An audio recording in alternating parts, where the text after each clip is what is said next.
오늘의 본문은 이사야 6장 1절에서 5절 말씀입니다. 우리의 인생 가운데 우리도 모르게 굉장히 의지하고 살아가는 것들이 있습니다. 여러분이 의지하는 것, 우리도 모르게 의지하고 있는 것은 무엇이 있습니까? 많은 것들 중에 첫 번째가 바로 건강이 아닐까요? 건강은 우리도 모르게 우리가 굉장히 의지하고 살아가고 있는 것인데 갑자기 몸이 안 좋아지거나 아니면 우리의 이 건강에 적신호가 켜지게 되면 우리는 굉장히 좌절하고 또 낙심하고 두려워하게 됩니다. 우리가 그만큼 건강을 의지하고 있었던 증거가 되는 것이죠. 우리의 인생을 떠받치고 있는 또 하나의 큰 기둥은 바로 가족입니다. 우리의 배우자나 부모님 혹은 사랑하는 가족이 갑자기 아프거나 아니면 죽게 되면 우리는 큰 충격을 받게 됩니다. 우리도 모르게 그들을 많이 의지하고 사랑하고 있었던 증거죠. 또한 우리도 모르게 의지하고 있는 것은 무엇일까요? 그것은 아마 재산이나 소유가 될 수도 있습니다. 재산이나 소유는 우리를 지켜주는 버팀목이 될 때가 많이 있습니다. 한 번의 실수로 투기를 하거나 아니면 사기를 당하게 되면 그래서 많은 재산을 탕진하면 어떻게 됩니까? 평생을 안타까워하면서 혹은 후회와 좌절 속에 살아가는 일들이 일어나게 되는 것이죠. 오늘 말씀을 읽어보면 이 말씀의 처음 시작이 우시야 왕이 죽던 해라고 하는 말로 시작이 됩니다. 이것은 남유다 백성들이 당시에 이 우시야 왕을 굉장히 의지하고 있었고 사랑하고 있었는데 그 왕이 죽었을 때에 나타났던 계시를 이사야가 받은 계시에 대해서 말씀하고 있는 것이죠. 우시야 왕이 어떤 왕입니까? 우시야 왕에 대해서 이야기하려면 먼저 그의 아버지 아마샤 왕에 대해서 간단하게 여러분과 나누겠습니다. 이 아마샤 왕은 북이스라엘과 큰 전쟁을 치르게 되는데요. 이 전쟁 가운데 패배하게 돼서 북이스라엘 백성들이 이 남유다를 공격해서 이 예루살렘 성을 다 굉장히 많은 부분을 무너뜨립니다. 뿐만 아니라 많은 귀족들과 또한 귀족의 아내와 자녀들을 많이 잡아가게 됩니다. 또한 남성들을 잡아가게 됩니다. 또한 국고에 있는 수많은 나라의 재산들을 수탈해 가게 되는데요. 그 정도가 어느 정도였냐면 국가의 존립이 흔들릴 정도로 굉장히 치욕적이고 끔찍한 약탈을 당하게 됩니다. 그래서 그 일로 인해서 이 아마샤 왕은 리더십과 신뢰를 잃어버리게 되고 그리고 신하들의 모반으로 암살을 당해 죽는 일이 일어난 것이죠. 이 나라가 완전히 다 망해 버린 것입니다. 우리나라로 생각을 하면 일제 시야를 지나서 그리고 6.25 전쟁까지 치른 이후의 모습이다라고 생각을 하면 됩니다. 그런데 그런 상황 가운데 우시야가 이제 왕이 된 것이죠. 우시야가 국방을 강화하고 그리고 경제적 번영을 이끌어서 그 정도가 어느 정도였냐면 제2의 솔로몬 시대라고 불릴 만큼 굉장히 많은 성장을 이루어 냅니다. 그런데 우리가 너무나 잘 알다시피 우시야 왕이 교만해져서 하나님께 스스로 제사장들만 할 수 있는 제사를 자기가 드리려고 하다가 나병에 걸려 죽게 됩니다. 여러분 한번 생각해 보세요. 백성들이 그렇게 존경하고 또 우시야 왕이 하나님을 사랑하고 또 하나님의 말씀을 지켰던 왕이 아닙니까? 이 왕이 이렇게 모범정이었던 왕이 이 제사장 대신에 자기가 스스로 분향을 하려고 했고 또한 그가 그러다가 나병에 걸렸고 죽었다라고 하는 것이 백성들에게 엄청난 충격으로 다가왔을 것입니다. 이렇게 자기도 모르게 백성들이 의지하고 있었던 이 우시야 왕이 죽었다고 하는 사실은 온 유다 백성들에게 엄청난 큰 충격으로 다가왔던 것이죠.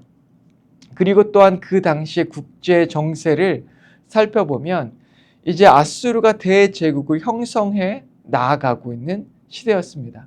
굉장히 끔찍한 방법으로 민족들을 말살해 가면서 죽여가면서 대제국을 이루어가고 있었는데, 백성들은 어떻게 자신들이 이제 이 아수르에 맞설 것이며, 그리고 이 준비되어 있지 않은 이 우시야 왕의 아들, 그리고 그 나라에 대해서 굉장히 걱정하고 두려워하는 마음이 컸었을 것입니다. 바로 그때에 하나님께서 이 이사야를 통해서 보여주신 환상이 바로 오늘의 말씀인데요. 먼저 2절과 3절 말씀을 보시겠습니다. 스랍들이 모시고 섰는데 각기 6날개가 있어 그 둘로는 자기의 얼굴을 가리었고 그 둘로는 자기의 발을 가리었고 그 둘로는 날며 서로 불러 이르되 거룩하다 거룩하다 거룩하다 만군의 여호와의 그의 영광이 온 땅에 충만하도다 하더라. 이렇게 큰 두려움에 빠져 있었던 백성들에게 하나님께서 이사야를 통해서 보여주신 이 환상, 그것은 바로 이 하나님의 모습, 그리고 이 하나님을 예배하고 있었던 천사들의 모습이 담긴 환상이었습니다. 하나님의 모습은 본문에 구체적으로 설명되어 있지 않지만 하나님의 놀라운 이 영광과 또한 거룩하심이 자세하게 우리가 느낄 수 있을 정도로 설명하는 부분이 나와 있습니다. 그것은 죄가 하나도 없는 이 천사들이 자신의 얼굴을 가리고 발을 가리고 그리고 나머지 두 날개로는 날면서 하나님 향해서 거룩하다 거룩하다 거룩하다 이렇게 3번 찬양하며 노래하는 장면을 우리에게 보여주고 있는 것입니다. 우리가 너무나 잘 알듯이 성경에서 2번만 강조해도 엄청난 강조인데 3중으로 강조했다고 하는 것은 최상급의 표현인 것이죠. 하나님의 거룩함과 이 구별성의 절대적인 모습을 우리에게 보여주고 있는 것입니다.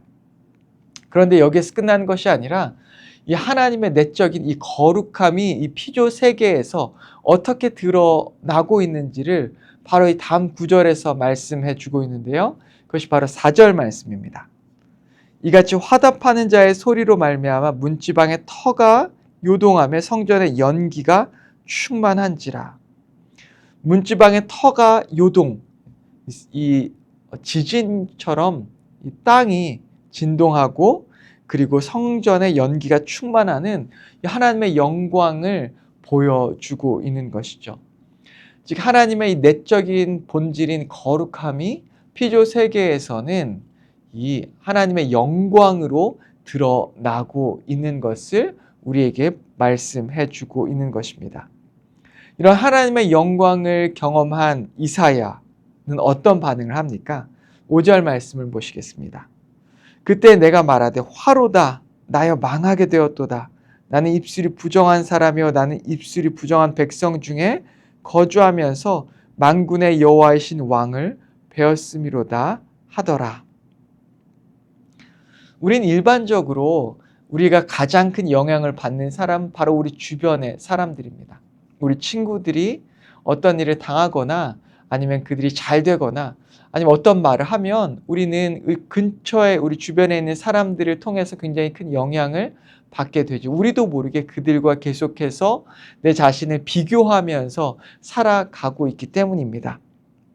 어쩌면 당시의 사람들도 마찬가지였습니다. 유다 백성들은 서로가 서로를 비교하며 살아갔고 그리고 그들에게 가장 큰 위협이 되는 것이 바로 자신들을 향해서 점점 영향력을 미쳐오는 바로 이 아수르라고 하는 엄청난 국가였을 것입니다. 뿐만 아니라 자신들이 그렇게 존경하고 따랐던 이 우시야 왕이 죽었다고 하는 것도 엄청난 큰 영향을 그들에게 미쳤던 것이죠. 이렇게 상대적인 영향력 속에서 두려워하고 떨고 있었던 당시에 이 남유다의 백성들에게 특별히 이사야에게 하나님께서는 절대적인 존재, 하나님의 존재를 이 이사야에게 보여주십니다.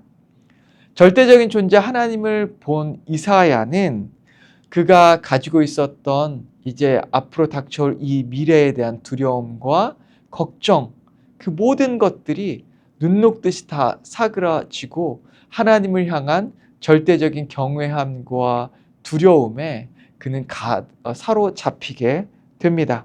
그래서 그는 화로다 나는 망하게 되었도다. 나는 입술이 부정한 사람이요 나는 입술이 부정한 백성 중에 거주하면서 만군의 여호와이신 왕을 배웠음이로다 하였더라. 이렇게 그가 자신도 모르게 세상의 것들로 인해서 큰 영향을 받고 두려워하며 살아가고 있던 그가 하나님 앞에 섰을 때 하나님의 임재 가운데 그는 비로소 하나님을 두려워하고 바라보게 되는 것이었습니다. 우리도 마찬가지입니다. 우리는 계속해서 세상에 큰 영향을 받으며 살아가고 있지만 우리가 하나님 앞에 나아갈 때 하나님의 임재를 진짜 경험하게 되면 세상 속에서 우리에게 주는 모든 고통과 아픔을 잊게 되는 것입니다. 세상의 문제가 하나님 앞에 얼마나 작은 것인지를 발견하게 되는 것이죠. 찬란한 하나님의 임재와 그 영광 그리고 그 앞에 서게 될 때에 우리가 얼마나 하찮고 부정한 존재인지를 발견하게 되고 하나님 앞에 두려워 떨며 나아가게 되는 것입니다. 우리는 하나님의 임재 앞에 서야 합니다. 임재 앞에 나아갈 때 하나님의 능력과 은혜와 역사를 경험하게 되는 것이죠. 우리의 모든 세상의 문제가 얼마나 작은 문제인지를 발견하게 되는 것입니다. 그래서 오늘 우리는 예배 가운데 나아가 그리고 진심으로 하나님 앞에 서서 하나님의 임재를 구하고 임재를 경험할 수 있도록 기도해야 합니다. 그리고 그 임재를 경험할 때 우리는 이 땅에 살아가는 그저 하나의 인간의 존재가 되는 것이 아니라 하나님 앞에 예배자로 하나님께서 우리를 부르신 그 소명을 바로 발견하며 온전한 예배자로 서며 하나님께서 우리에게 주신 그 메시지를 붙들고 세상으로 나아가는 존재로 거듭나게 되는 것이죠. 오늘 하나님의 임재를 경험하며 그 보좌 앞에 나와 엎드려 예배하는 저와 여러분 되기를 주님의 이름으로 축원합니다. 함께 기도하겠습니다. 하나님 아버지 감사합니다.